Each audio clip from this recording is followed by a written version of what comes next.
Live. Well, hello, everyone, and welcome to the Waking Up Spiritually podcast. This is Wendy Rose Williams, and I'm here with Gregg Kirk, and we're so glad that you could join us today.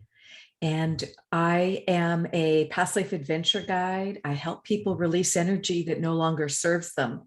Examples include pain, anxiety, depression, those things that we're just ready to let go of, but maybe having some trouble stepping out of because they can be ingrained old habits and can be just very sticky as we try and make sustainable change.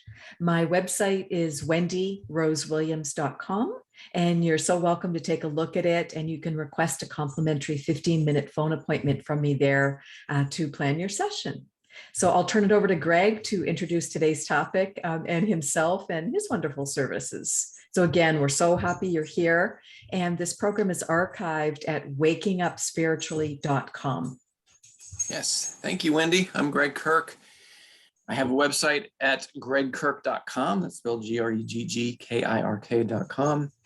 I provide energy healing services as well as an ongoing Sunday online group healing circle.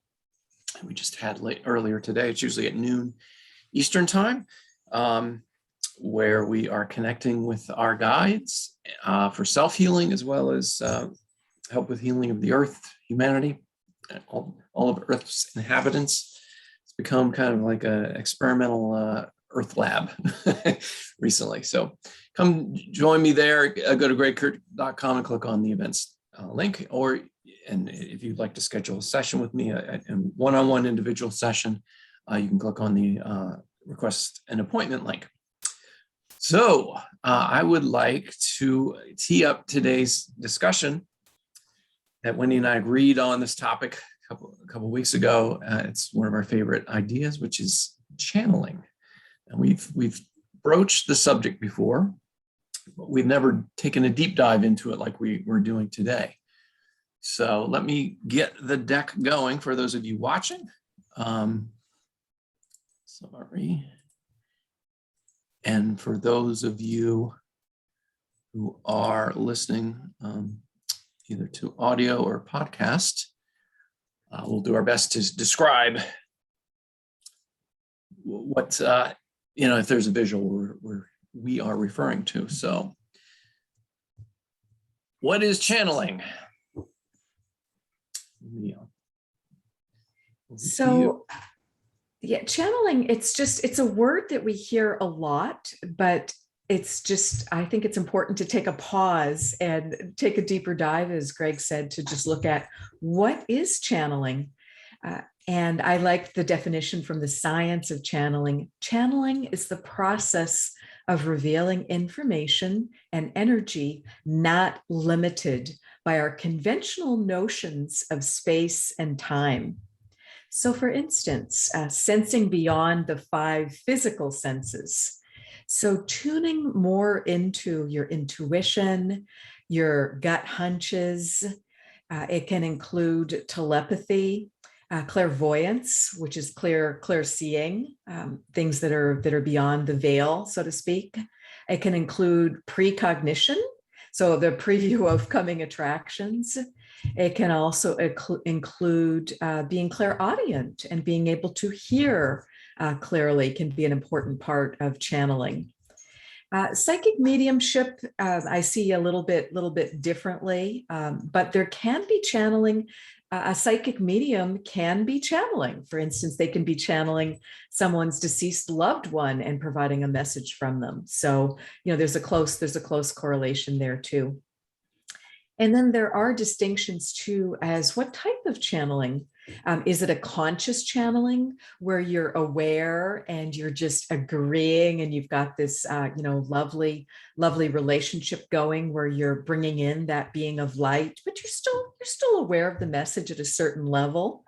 Or is it a full-blown trance channeling where you again have agreed with a being of light? Because we don't channel for these random messages or for these random beings. It's just a more pristine relationship in my mind than that.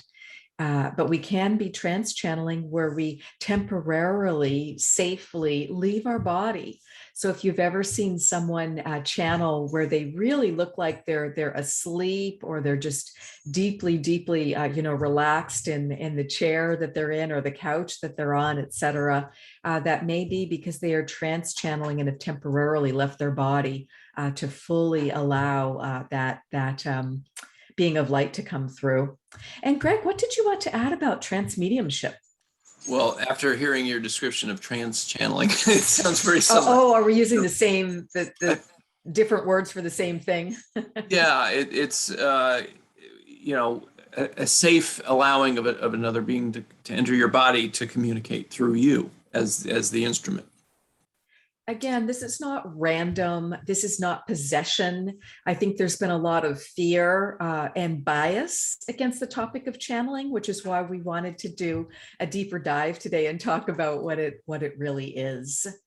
And yes, there can be an out-of-body experience, particularly if the person is doing trance channeling and just gently, safely stepping aside for a few moments and allowing that being of light to speak through them. So that is kind of the opening. I would just add thoughts. I would add one thing to the out-of-body Please. experience, as it can. If you read Robert Monroe's books, where he goes into 3 different books of very elaborate detail of him having out-of-body experiences, he was able to get information from other beings during his out-of-body experiences that I would say it would be a type of channeling. It's so he left his physical body, his consciousness traveled on to different realms, and then he had interactions. And he got information that transcended time and our notions of time and space, for sure. So that's just to kind of split hairs, that might be another form of channeling, not in the traditional sense. But. Sure. Okay. That's great. Okay, so here's some thoughts regarding channeling, because again, there's been this bias, there's been this prejudice, there's been this concern of, oh my goodness, am I being taken over by this lower level entity type of thing? So the number one question, if you're either listening to someone else channel, or if you yourself either purposefully or very suddenly, unexpectedly, just feel like you really need to deliver a message to someone else, and find, something's just popping out of your mouth that you didn't know that you knew, or just the perfect thing to say to this other person. That can be a form of channeling too. That's often how channeling can start for someone. And just take a beat, take a pause, and ask yourself, does the message support your well-being? Does the message make you feel anxious in some way or concerned? It really boils down to, do you feel love from the message that's coming through, or do you feel fear? And if you feel, love and support, that's fantastic. Great. Well, then continue. And in the very, this rare circumstance where you might be bringing forth a message that's not so helpful, that's not from a high being, and you're feeling some fear and just some real resistance to it, just shut it down. You're a sovereign being, and just say, nope, nope, nope. I'm not continuing with this, and just stop that energy stream, and just clear your energy. You can go back to the 2 podcasts that Gregg and I did about energy management. There's 2 on energy management, 1 and 2, and also look through the Waking Up Spiritually are we .com or .org, Gregg? .com. .com, thank you. And look through those and just see if there's others that may speak to you too. And I also want to make a distinction. Channeling, it's not a mental health issue. And I think that's where a lot of the bias can come from, because a lot of times in Western society in particular, we're taught, oh my gosh, you're hearing voices. that must be schizophrenia, or that must be some other mental health issue. And that's not what we're talking about. Again, is it making you feel loved and supported? What type of message is it? Or is it a message regarding harm or distress or that sort of thing? So there's a very clear distinction on that. Gregg, anything to add there? I would agree. Just if you are uncomfortable with any messages you're getting, especially unprovoked, you can declare your sovereignty. Just say, right here and now, I'm a sovereign being practicing free will. I don't give permission for anything or anyone to enter my field or my body or manipulate my consciousness. Goodbye. So perfect. It's like hanging up the phone. Yeah, exactly. This is the wrong number. Right. Yeah. Yeah. And if anything lingers, you can contact Wendy or me. But we can help you dispel anything that might be bothering you. But like Wendy said, for the most part, the channeling sensations start to happen a little bit as like intuition, and then every now and then you'll get something that is so clear. It doesn't have to be a voice. It just suddenly you get this idea in your head of something that makes all the sense in the world, or a message that you want to give to a friend or whatever, and it didn't come from you, or you may partially think, well, did I think of that? That happens in the beginning where you'll think that maybe that was my idea. I don't know, but whatever the case, it just really popped in your head unannounced, and it's a helpful thing, like Wendy said, and it's a message to give to somebody. Absolutely. So, and I got a perfect story. I've got a perfect example of that. What happened was I was hosting a gentleman in my home, and it was actually two people, and I had not met them before, but they were going to be in town for the weekend doing a training seminar. So I had offered to host them at my home. And the minute he walked into my house, he walked past my dining room, which was also my home office at that time. And he saw that my computer had a radio station microphone and had the headset. And he just looked at it, and he looked at me, and he looked back and forth twice. And he said, "Oh my gosh, are you podcasting? Do you know it's really important for you to be podcasting? And I have a feeling you might have stopped." And then he just looked at me, and he's like, "Oh my gosh, where did that come from? I hope that wasn't rude. I don't know anything about you." there you go. But it was a perfect example of a channeled message that was very appropriate, that I needed to hear.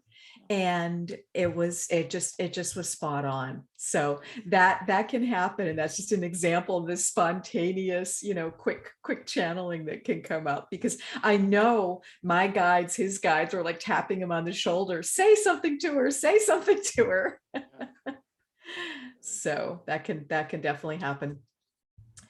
And Rupert Sheldrake is very well respected for his books, his work, and he's done a decade of channeling research, and it indicates consciousness is fundamental as well as non-local. So doesn't that then kind of set the stage for, okay, well, what is this channeling, and how can this channeling be going on?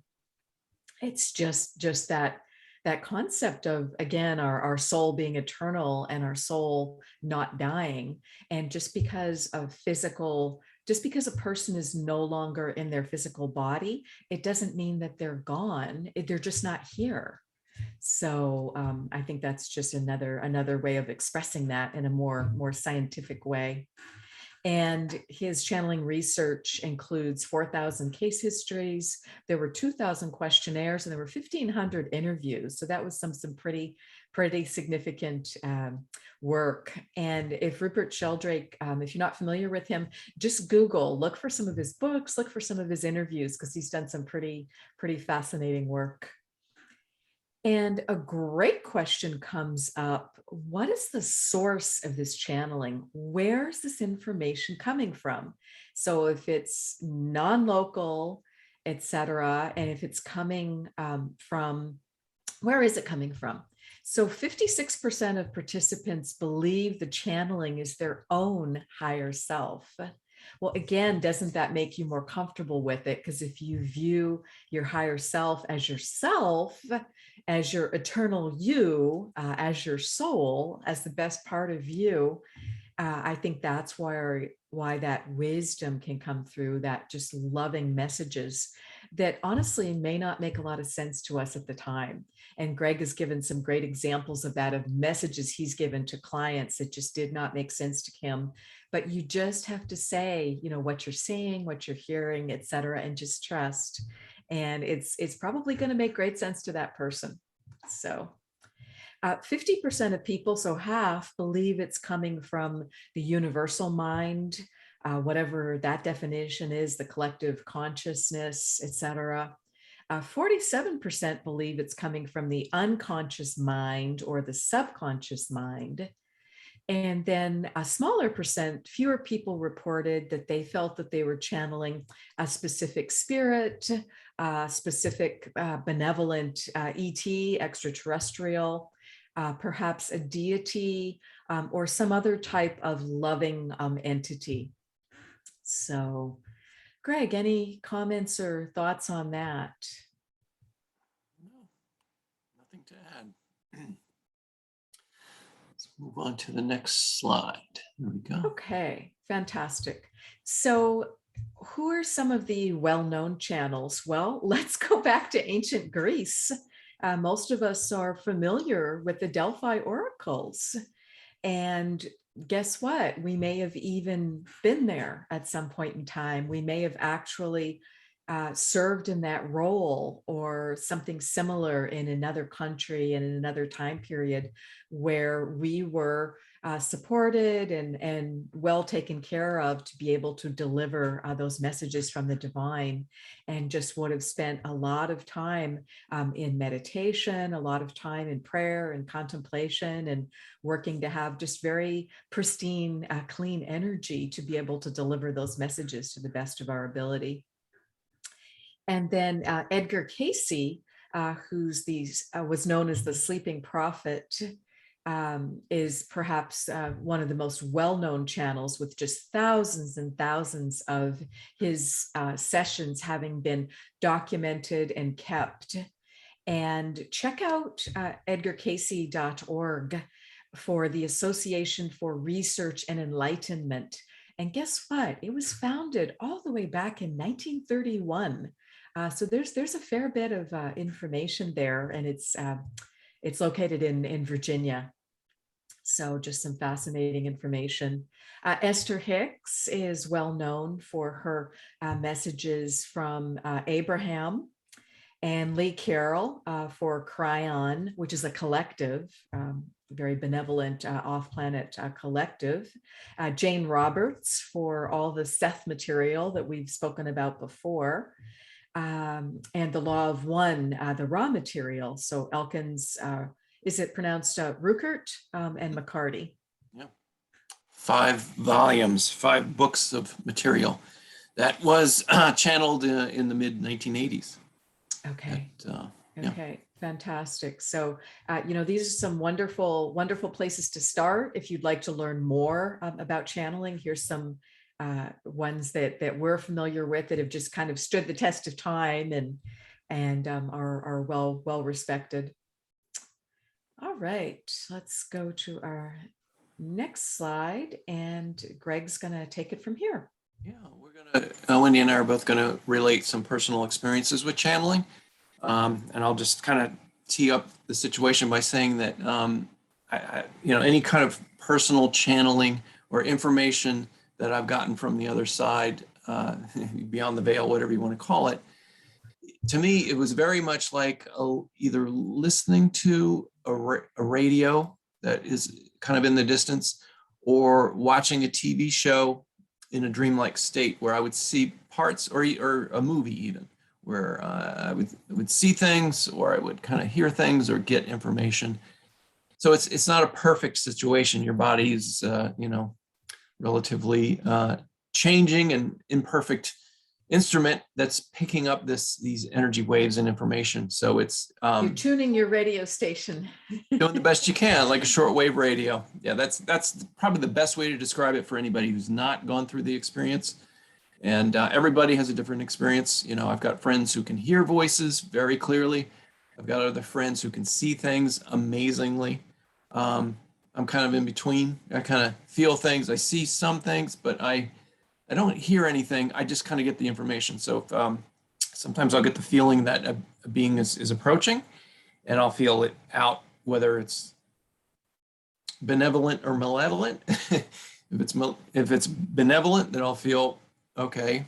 It feels warm and good, and I'll just stand, hold space, maintain space, and declare my sovereignty, and then stuff will come. And it doesn't happen right away. It takes some patience, but after a few minutes, you start getting information that is not like I said in the beginning, it feels like, oh well, that maybe was something I was thinking about before, or this is just my imagination. But then you'll start to get things like one of the times I got the words excelsior ad infinitum. So that's Latin. I'm like, what the heck does that mean? Which means onward and upward, forever and ever. Interesting, so that kind of stuff happens. Anyway, let me get into some personal experiences I've had. So the first one is with the trans medium known as John of God. And I just want to say a quick thing before getting into this. John of God is now in jail. So he was an amazing healer for decades. And I experienced the healing gifts that he brought to Abidjan, Brazil. I flew down there 6 times and had miracle healings, not directly through his hands, but through the situation that he set up down there, where he had thousands of people meditating at once, raising a vibration so that it opened this giant portal for beautiful other beings to come in and perform miracles and have direct interactions with us. It was amazing. Problem is, he was also sexually abusing women, and he got prosecuted for that, 19 counts with others pending. So I just want people to understand, I've written about him in my book. There's a new Netflix series out just about him called John of God, Crimes and the Cure or something like that. It's brand new. It's got 4 episodes. I just want you to understand that I do not in any way condone or defend his actions when it comes to molesting women. However, I cannot ignore the miraculous experiences I experienced, while he wasn't molesting women. Let me put it that way. He was a trans medium. Thousands or hundreds of thousands of people that he helped over 50 years? Yeah, people say it may have been more than 1 million actually. So Really? I watched him complex. On one particular day heal 7,000 people. So busloads of people would come in, and it was a very benevolent situation. They would give you free. It was free. They would give you a free lunch, a blessed broth. I mean, it was just an amazing situation. But unfortunately, he got fame, he got money, and he got negative influences in his life, and it just, it happened.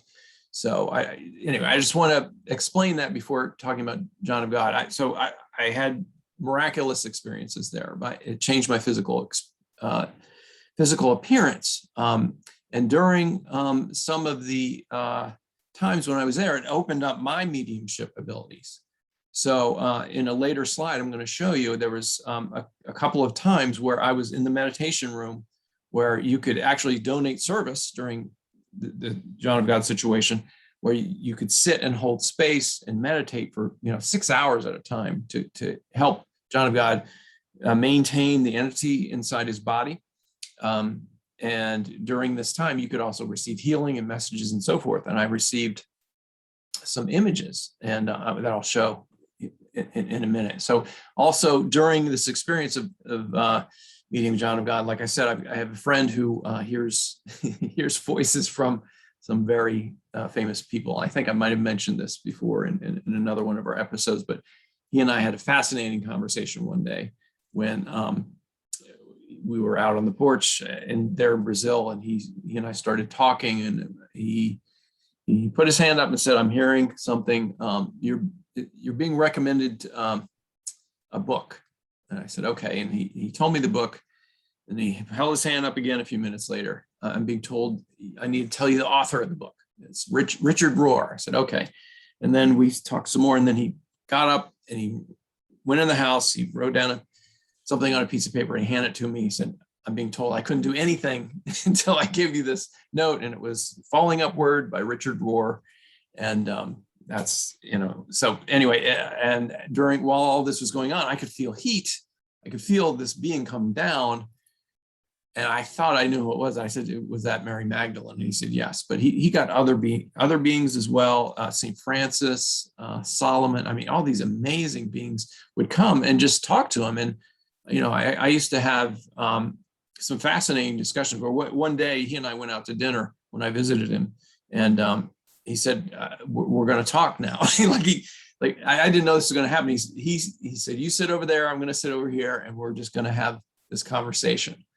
And we were not alone at all during the conversation. And basically, whoever was there was telling me things that I had said before, things that I had never told him, and explaining things about things that were going to happen in the future. And it was utterly fascinating. So that was a very rewarding and exciting experience. And he was kind of at a loss.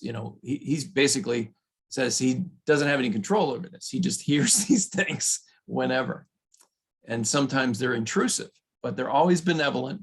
But, when you're just trying to get along with your life, going shopping or something, and you hear the voice of King Solomon telling you to do something, it can be, kind of daunting, but that was his experience with it. And that comes back to the question of boundaries again, because just like psychic mediums have to establish there's a time and a place when they're working, or any of us do.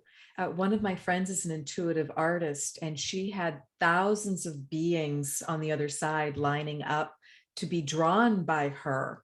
And she just had to put her hand up and say, you may not wake me up in the middle of the night. You may not come to me when I'm doing my grocery shopping or when I'm having family time. When you see me go into my office, or when you see me sit down and relax and I've got my sketch pad out, that means I'm open. You may come then. Right. So again, it's boundaries. Right. Luckily, I haven't really had that happen, and except in one situation where it was actually related to music. So just the reason I mentioned this John of God stuff was when I first visited Brazil, because John of God doesn't speak English, you are supposed to go through some guides and an interpreter, physical people, not, we always talk about guides, but these were physical guides this time. And they would sit down with you and say, all right, what is it you want healed? What's your intention here? And, to me, it was just all about Lyme disease. That's all I wanted healing with. And so I said, yeah, this is going to be quick. I just want to be healed from Lyme disease, and that's it. So you don't need to write anything down, or just write that one thing down. And I started to get up, and they said, well, what else? And then, I made a joke like, what is it? I get 3 wishes. And they said, why stop at 3? So I asked, this just blurted out. I said, I would like to heal people with the music that I write and perform. And they said, okay, done. And then, I mentioned some other things. So I kind of forgot about it, but, throughout all my visits going in front of John of God, you would go up with an interpreter. The interpreter would say something, but honestly, when he was incorporated, by the time we got up to him, he was already telling us what was, we didn't even have to ask him anything. He was already telling us what was going on. So on several of the occasions, he would come up, and I'd forgotten about this because I was having miraculous healings going on, but I would go up, and then the interpreter says, the entity says he's helping you with your music. So I thought, oh, cool. That's great. Whatever. Well, the last time I was down there, I got really, really ill, quote unquote. I got this respiratory thing that knocked me down when I was there. And it was the strangest illness I've ever had. I was only feverish from like the neck down. And this other guy who could hear voices, he got the same thing. And basically his guys were laughing at him, basically saying, we knocked you down like on purpose. Like, you asked for healing and stuff. And this is what we're doing. And so anyway, it was pretty devastating for me. I spent a full 24 hours in bed where I literally didn't get out of bed except to go to the bathroom. And it was a brutal experience. But when it ended, I got up on the day that I was going to leave, and I started playing a guitar, some song that just started coming through me. And I thought, whoa, what is this?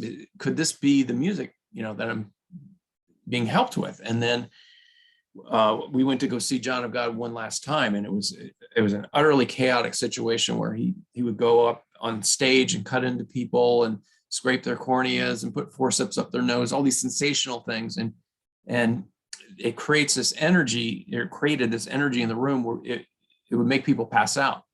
And I felt like that was going to happen to me. And then I saw 3 other people next to me just drop, and they had to be dragged into the infirmary, and all this chaos is going on. And all of a sudden I get this thought in my head that this song that I started to write is going to be for my daughter. Because at that point I'd been to Brazil 6 times and 2 weeks at a time.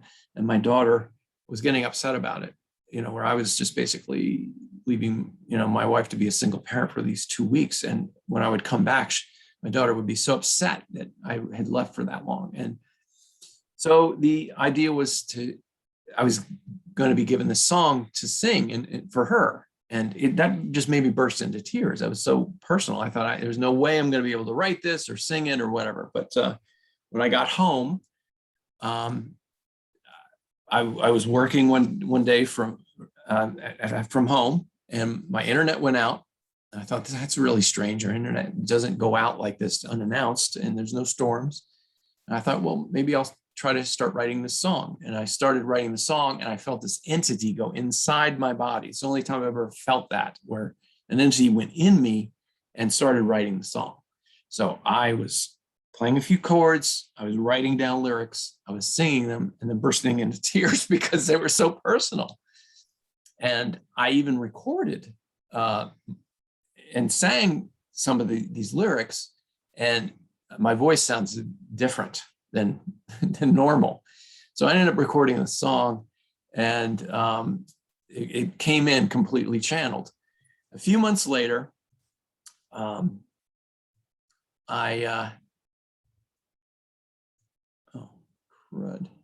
Okay, a few months later, it was David Bowie died. And I didn't think anything of it. I was not a huge David Bowie fan, but every day after he died, I would wake up in the morning with a David Bowie song that I'd completely forgotten about. Things like Moon Age Daydream and Starman and some of his other songs I didn't know about. So I thought, well, that's really weird. Why am I thinking about David Bowie? Why am I hearing songs that I forgot that he recorded? And, it wasn't not like I was a huge fan, but, I respected him. But on the 7th day, I was making some coffee, and this other song started coming in. And then suddenly I realized, wait a minute, it sounded like David Bowie singing, but this isn't one of his songs. This sounds like something new. So I thought, let me see, I'll grab my guitar, see if I can figure out what this is. And it turned into a complete song, completely channeled. All the lyrics are channeled. I'll share the link. I've done a video of it. It's basically a continuation of David Bowie's Space Oddity with Major Tom. It's the final chapter of his Major Tom thing. And, so it came through. It's one of the most satisfying songs I've ever written. I feel like I barely had a part in it. So after all of this happened, I thought that was amazing, and while it was going on, it was clear that happened. But after it was recorded, I started doubting myself. I thought, am I going crazy? So Wendy and I have a mutual friend who channels another dead rock star. So I reached out to her and I said, can you connect with your rock star friend and let me know about the song? Can I send a message? Can you, what is this authentic? And of course it's hilarious because the channel that came back was, Gregg, because I asked, was it David Bowie who gave me the lyrics and all that music? And the other dead rock star was kind of a smart ass and said, were you thinking about Frank Sinatra? when you weren't thinking about, yeah, of course it was, yes, it was David Bowie. Of course it was. And he basically said something like, but don't worry, us dead rock stars, we do this all the time, but it's still your song. You wrote it, you did the legwork, but we are just here to provide you with inspiration. And I thought, how amazing. Well, it didn't stop there, because then this being said, listen, I wrote a song before I passed, and nobody knows about it. And I gave it to, our mutual friend to write down. So wrote the lyrics. Would you like to collaborate? Of course I would. So, basically this dead rock star said, think about me, look at a picture of me, and then, the music will come. Well, that's not how it happened. I woke up one morning hearing a song in my head that I thought I'd heard on a commercial, or I thought I'd heard a long time ago. And I just put it out of my head. I didn't think anything of it. And then later throughout the day, I kept hearing this tune. I'm like, what is this? And then I realized, wait a minute, I think I'm getting something. So I, again, sat down with my guitar, and this whole song came through. And at that point, it'd been about a week since I talked to the friend who was supposed to send me the lyrics. And the lyrics, so they hadn't come. So I'd already fleshed out the song and recorded all this stuff. And it was so weird, because I was just typing a text to send to the friend, and the friend texted me after not hearing from her for a week, and she said, here's the lyrics. And so I got the lyrics.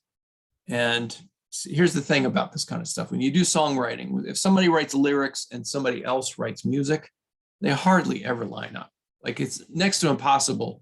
It would be like a miracle if the lyrics just like fit, like a shoehorn into a shoe. But that's what happened. So there was just one line that didn't quite fit.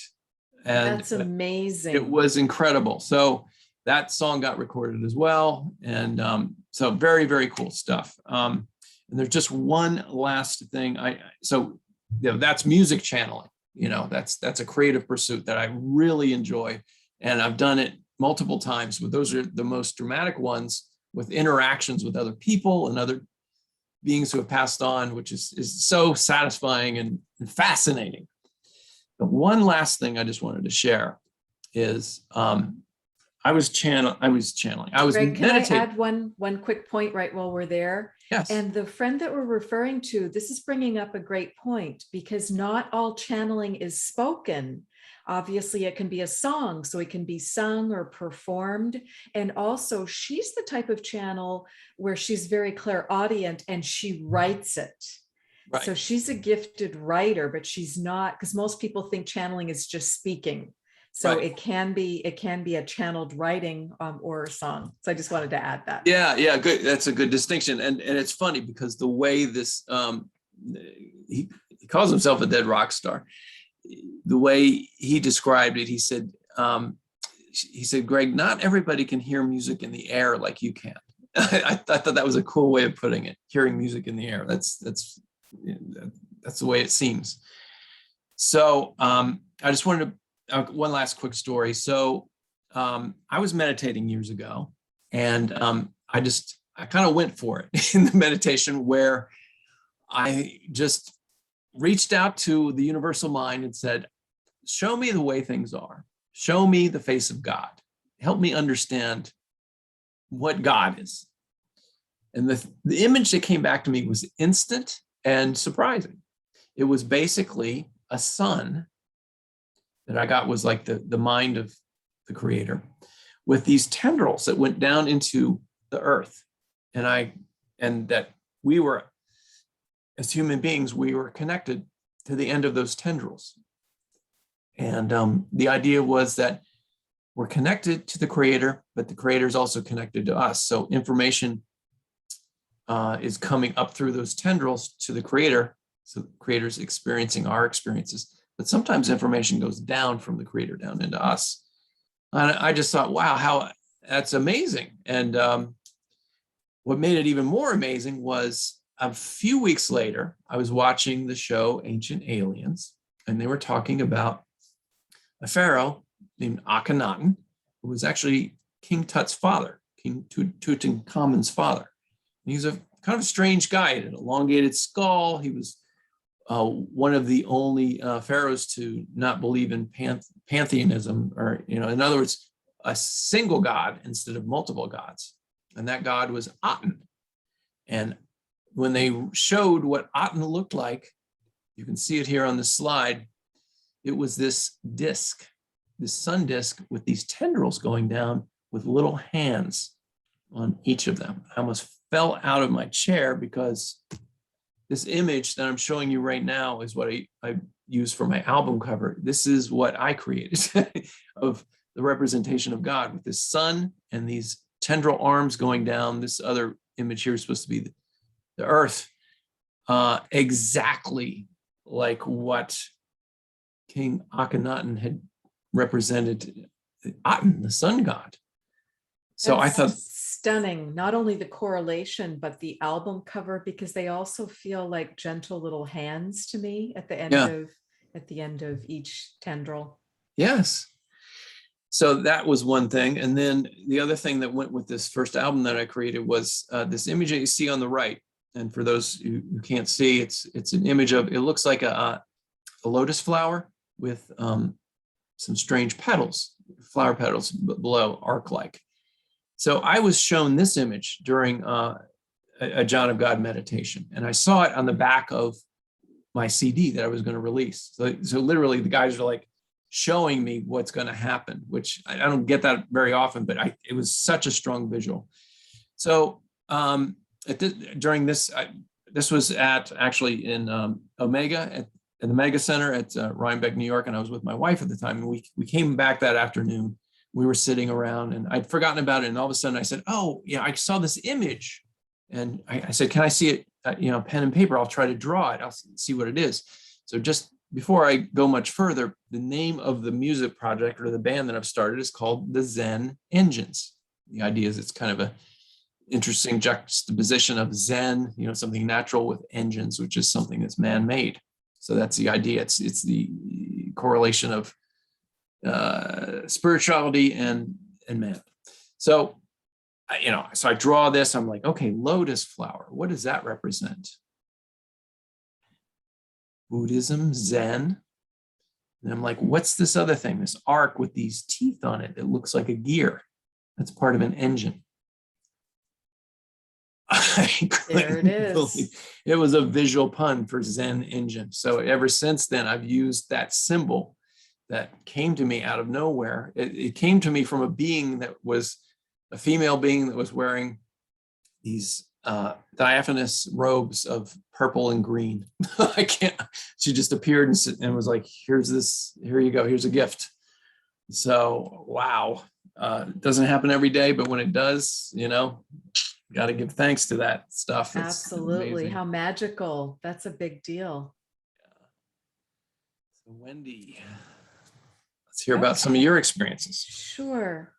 So it's important to understand too that people can begin to channel at any stage in their life. They may have channeled from when they were children, or it may be something that they're coming to as teenagers or as adults. And one of the first channels that I knew personally and listened to messages from him, and many of them were wonderful messages, but there was something about the process that really bothered me. And it took me a couple years to really put my finger on what it was. And what was bothering me so much was he was not able to hold the energy on his own to deliver these amazing messages. So he was asking other people to send him energy, to give him energy, to hold the space, so to speak, so that he could channel the message. And when there wasn't someone able and willing to do that, I really feel that he was taking energy from others without their permission, because he felt such a need to deliver these messages. And I think his ego had gotten pretty involved, And even though he was a great guy in many ways, I know he was not doing his own work every day to ground his energy, clear his energy, open his heart, raise his vibration. And I think that's what was leading to this situation. So I would watch him channeling, and he happened to channel eyes closed, because people can channel either way. Many people do channel eyes closed because it just helps them focus inwardly and just not be distracted by what's in the room. But I would see these like interruptions, and then he would say, okay, we must clear the channel, we must clear the channel. So again, it's back to the TV and the radio fine tuning examples of the being of light would be trying to help him bring forth the message. But all this, it was pretty intense, and I had some pretty mixed feelings about it. Because I loved hearing the messages when they were flowing well. They were pretty amazing. But again, I was bothered by the process and realized I needed to sort out my own feelings and my own energy on this, because it wasn't really something I wanted to be a part of on an ongoing basis. Because it gets into the concept of, I feel he was using other people's as what I would call a spiritual battery pack, which we've talked about previously, and taking their energy to deliver the message. And again, I just that wasn't cool with me. So over time, I needed to end that relationship. So that's part of what sent me. I chose to go through a formal channeling training program, and I spent about 2 years learning how to channel. And that was important for me to do. Does not mean that's everyone's path. As I said, some people are natural, amazing, wonderful channels, and they've just done it through their own work and by working with their own higher self and guides. And that is fantastic. I have no interest in being prescriptive and saying, here's the one way to do it, or here's the best way to do it. But just simply my path was, I did choose to go for the formal channeling training. And what was very surprising for me was to learn, I thought I would be pretty quickly delivering messages. And I had a feeling I might be doing them verbally, and that I might also be writing them. And that instinct was correct. I am capable and do both types of channeling, which makes perfect sense for an author or for a musician. I mean, Gregg's another great example of I think spirits and beings of light just work with us and what our natural interests and abilities are, and then that's what they're just gonna tap into. But the big surprise to me in that formal channeling training that I spent 2 wonderful years doing. So it was a couple of months, then I'd take a break, and then there'd be the next stage of it. There were four discrete segments to it. But the big surprise was, most of the time we spent not with me delivering messages at all. That did not come until the very end, but it came with clearing my junk. And I was really surprised how much fear I had that would come up in different areas, and my ego would just be out of balance about something. And I was really finding it hard to step to the plate and to deliver the messages, particularly because of who I had the soul contract to deliver the messages for. I really felt this pressure to do it very well, to do it right, to not be bumbling around before I was going to do any of it publicly, because we can have soul contracts that we have made, agreements, just think of them as agreements that we've made before we incarnate, that we're going to be a channel for XYZ. So that can come up. That was that smaller percent of people who are specifically channeling a deity or a certain god or goddess or being of light or ascended master or angel, whereas other people more channel like a collective, and they'll just say it's a message from the angels. And both are perfectly appropriate. Whereas others are, okay, here is a message from Archangel Michael for you, or from Archangel Gabriel, or whoever it might be. Here's a message from Kuan Yin. So sometimes we just deliver the message, and other times it is important to say, this message is for you from. And when I do that in session with clients, it's very interesting, because during their past life regression, I'm not specifically channeling, but just these moments can come up where I keep getting tapped on the shoulder, and that being of light will keep saying, okay, you need to express this to the person, and it's going to be really meaningful to them. And I'm like, okay, great. So I deliver that message, and then sometimes they'll say, okay, and now you can say that message was from Mother Mary, or that message was from Kuan Yin. That sort of thing. And it's always very, very just touching for that person, and a big deal. And I can see why. So it's not about trying to get credit. It's nothing to do with that. Beings of light on the other side care nothing about getting credit. Or keeping, the record straight. It's just they find all that very kind of amusing, and just they've evolved beyond that, and their egos completely balanced. But it's meaningful to the person, to the listener. So that's why they'll have me do that from time to time, or they do it because it's training for me.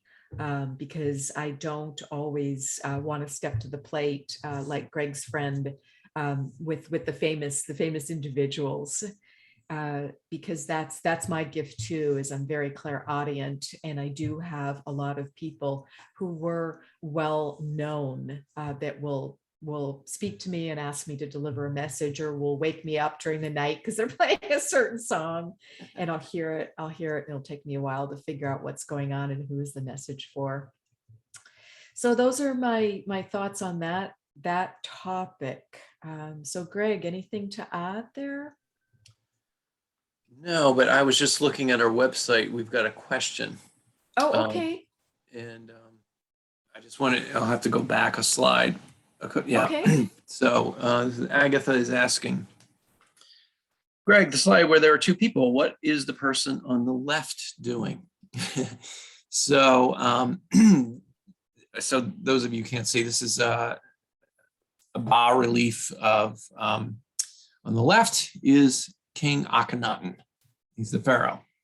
He is kissing a baby, which looks like a tiny little alien human being, but that's what that is. They had two children, and on the right is, I think it's Queen Nefertiti, and she has a small child on her lap, which I think is Tutankhamun's sister, I believe. So it's, on the left is Akhenaten with Tutankhamun, on the right is Nefertiti with, actually, now that I look at it, there's two other, she's got one on her knee and another one on her shoulder. They look like little alien monkeys. It's funny. And of course, right in the center is the Aten disc, the sun disc, that with the arms and tendrils going down. So hopefully that, so Agatha says okay. So anyway, I just Perfect. wanted to clarify Great that. question. Yes. Right. Well, we are. Oh, can we go back one slide, Gregg? Sorry.